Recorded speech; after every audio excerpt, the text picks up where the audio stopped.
Hi there, this is Tony from pianotone.ca, and this is my third video in my series on recording with the Yamaha PSR-E473 and PSR-EW425 keyboards. In this video, I'm going to be showing you how you can create a custom percussion ending to a MIDI recording, and how to export your MIDI song to a digital audio workstation, so DAW, for further editing. I'll be using GarageBand on an iPad for this video, but you can use whatever DAW that you have and that you're comfortable with. But before we get started, I do need to touch on a couple of things. The first is that this video does assume that you already know how to record multi-track MIDI songs on these keyboards. If you don't, please go and watch the first two videos in my series, especially the first one, which explains how to record multi-track MIDI songs.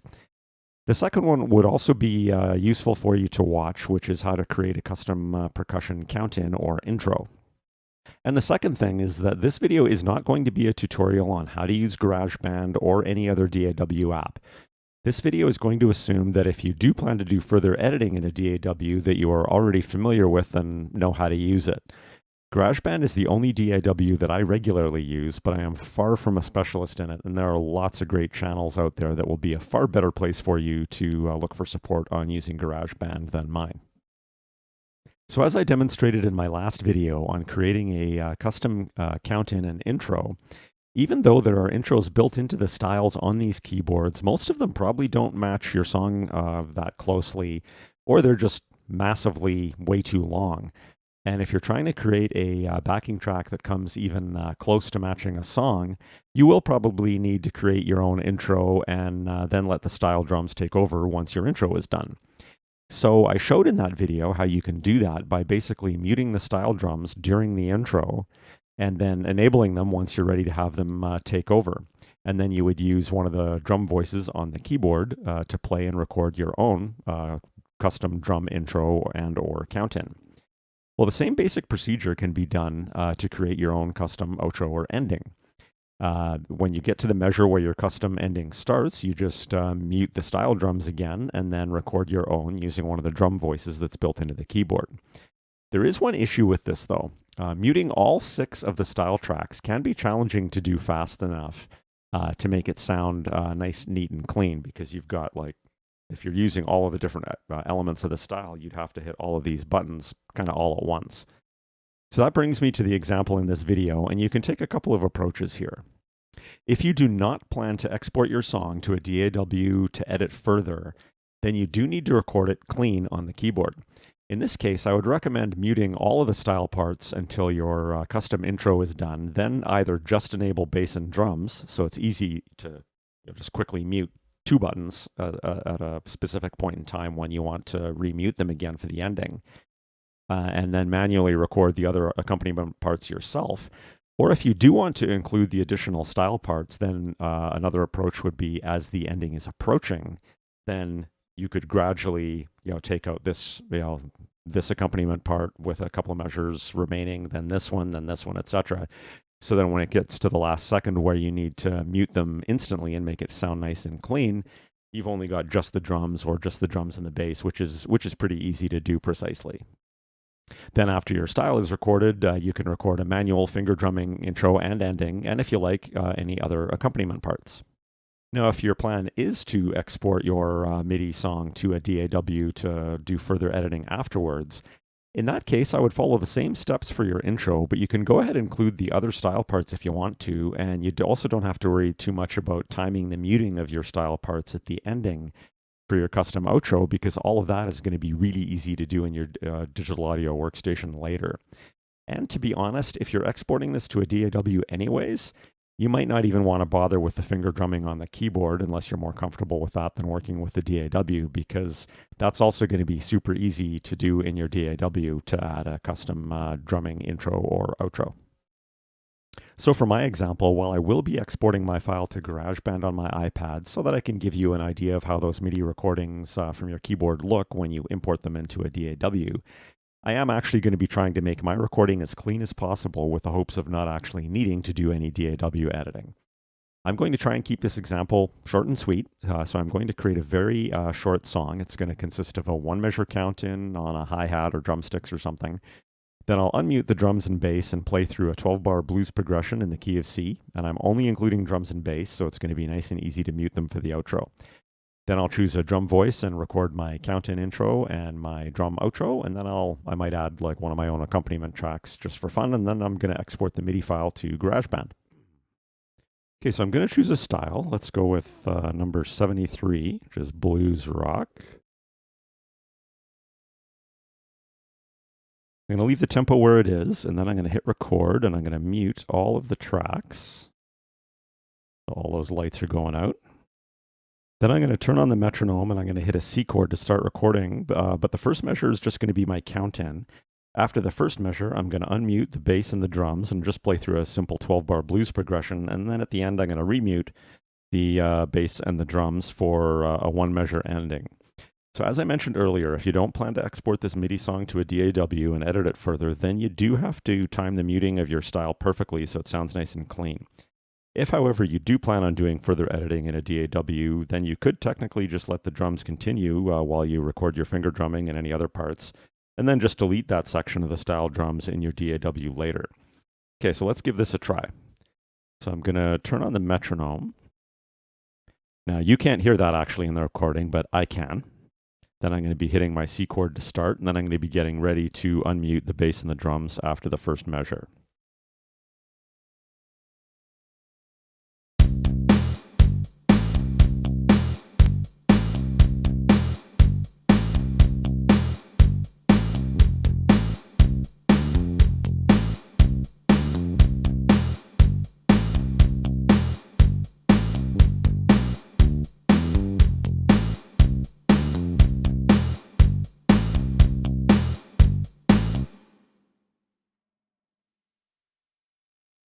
Okay, so let's take a quick listen to the start. You shouldn't hear anything for the first measure. So that sounds pretty good. Okay, so now that I've got the style recorded, I'm going to choose a drum voice. I'm going to use the same voice as the voice that's used in my style. Now I can determine what that is by going to the style, holding down Shift, and then hitting drums. It's going to tell me what voice is being used, and it's Rock Kit. It's a bit annoying that they only show you the name, not the number, so you have to browse by the name to find it. But if I hit voice, I already know that this is actually voice number 299 because I've used it before. Would be nice if they just said 299. But there it is. So now I've got the drum voice ready. Now all I'm going to do for the intro is maybe try some drumsticks. I'll do that for the count-in, and then I'll just do whatever for a one-measure fill at the end, because this isn't going to be a masterpiece. This is just to show you how to do this. So go back to my song. You're going to notice that only track 6 is lit up because I didn't record anything when I recorded the style. So I could record my custom percussion to any track I want. Since the style is done, as I mentioned in another video, it's nice and safe to just go ahead and record it to track 1. So I'm going to hit record. And it's going to start flashing for track 1. Now I'm going to turn the metronome on again, which again you can't hear, but I can, because that way I can time in my drumstick count-in. And it's going to start the second that I start playing.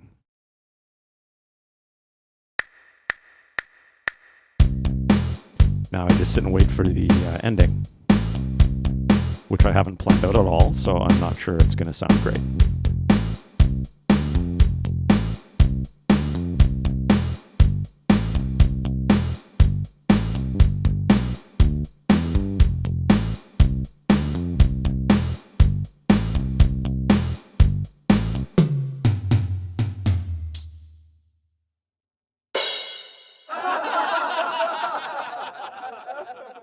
But you get the idea. So let's take a listen to the whole thing now. So count-in's nice. Would be nice if Yamaha just had that as an option, where you can turn a count-in on.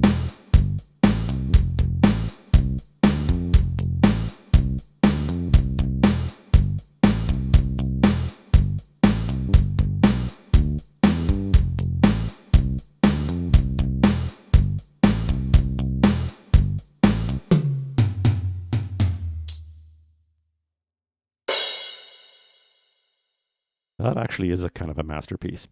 Okay, so just as an example, I'm going to choose another voice again, and let's go with let's throw an electric piano on there. Let's use the Suitcase electric piano, and I'll just play some little chord shots through the song and record that to another track, just as a quick demonstration. So I'm going to hold down record and hit number 2 to record to track 2. And my camera stand is actually in the way of where I want to play here. So I'm just going to shift the octave down so that I can play a little bit higher. Okay, let's give this a go.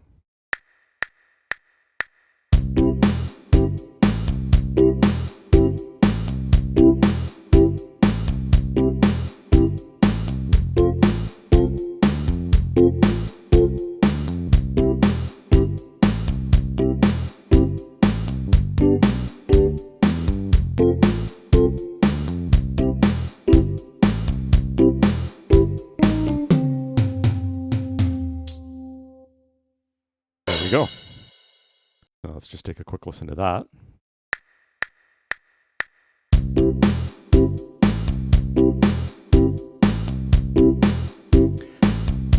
So that sounds fine. So you could continue finishing your song off, recording some additional tracks.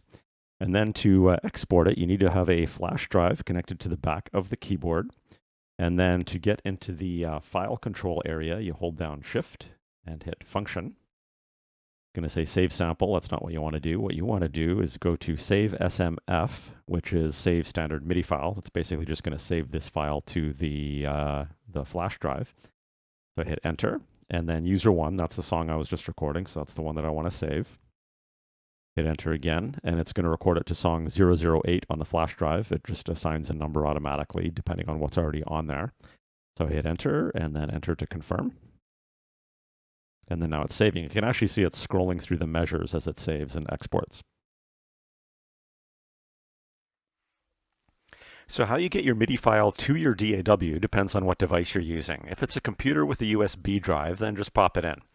For me, with my iPad, I copied the file from my PC to my iCloud account and then downloaded it onto my iPad from my iCloud account to my GarageBand file transfer folder.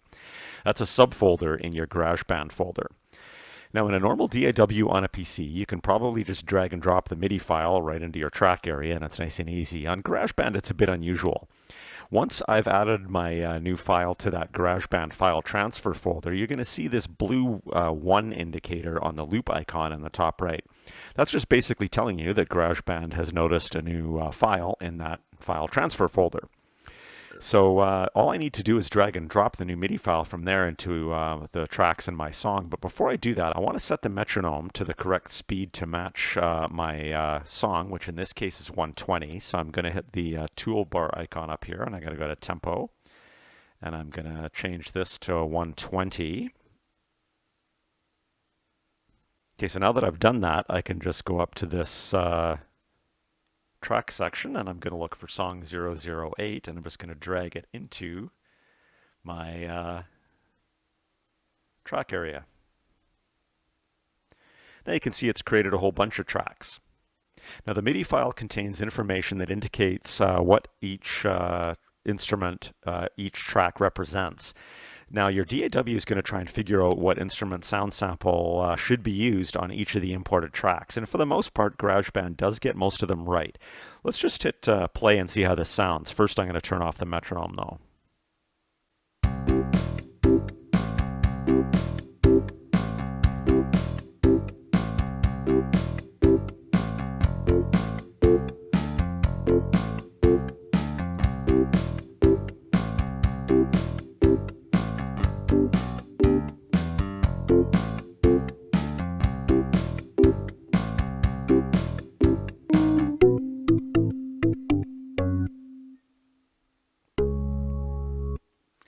So it looks like it got the drums, the bass, and the electric piano right.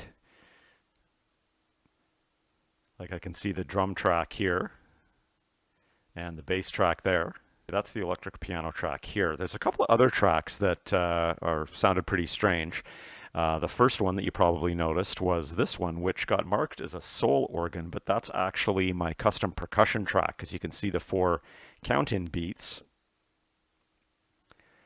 And then at the end, you heard that soul organ trying to play my ending drum fill. And then the other one that's seemed kind of strange is this track here. So if I isolate this track, I'm going to mute everything else.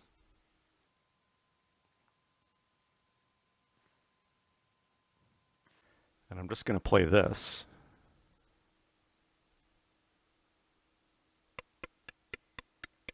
That's the metronome. So it seems like it's imported the metronome sound, even though you can't hear it when you're listening to it on the keyboard. It's has created a track for that. So that's not a big deal. We can just mute that one or delete it altogether while we're working on the song in GarageBand. So before I fix these weird issues, with GarageBand or any other DAW, you can change the instrument sounds used on MIDI tracks.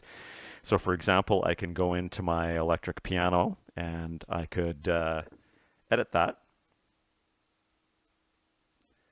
to be any of the different sounds that are built into GarageBand. I could change it to a rock organ or a classical grand piano, that type of thing. So you can basically edit any of the tracks to use any of the other sounds that are built into your DAW software. You can even do that for the drums. If I go back out to the drum track,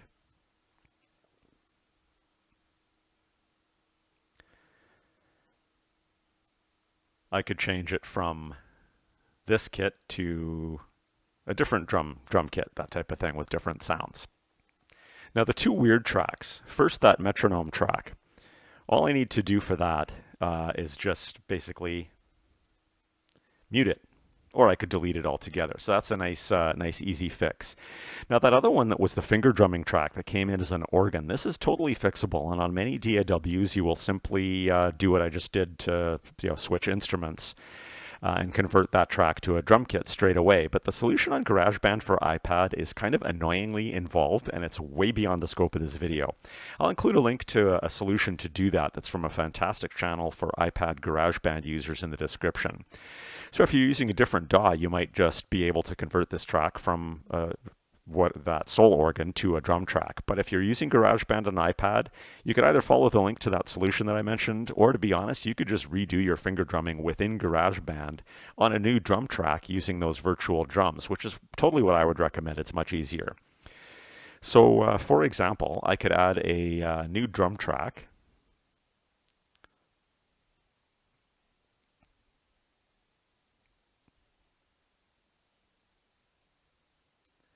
And then pick whatever kit I want, and then just record my own custom drumming and do it that way.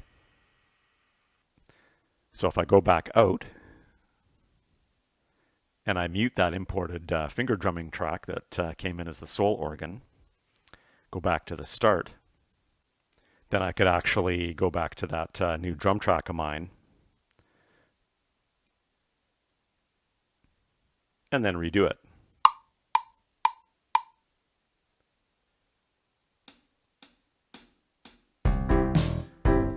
I probably should have turned on the metronome, but whatever. So take a quick listen. So then I could just redo my manual finger drumming in here, and that's what I would recommend. Okay, so the last thing that I wanted to talk about is something that I had originally hoped to be doing in this video, and that is to do some final edits in the DAW in GarageBand, and then export the MIDI song back to my PSR-EW425 so that I could use the sounds from my keyboard as opposed to the MIDI sounds in GarageBand. Then I quickly discovered that GarageBand on an iPad does not allow you to export MIDI files. So that means there is no way I can edit these songs and then reopen them again on my keyboard in a MIDI format. So basically, I need to either just complete the song perfectly using the keyboard or be willing to complete the song in GarageBand and be satisfied with GarageBand sounds instead. Now, I have read on multiple forums that you can do this kind of thing with other DAWs, such as possibly Cakewalk or Ableton Live.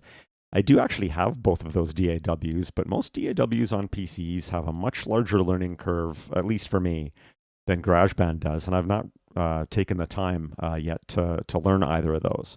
Nevertheless, I did take a quick attempt at editing a MIDI file generated from my keyboard in Ableton and then reopening it on the PSR-EW425, but I wasn't able to get it to work.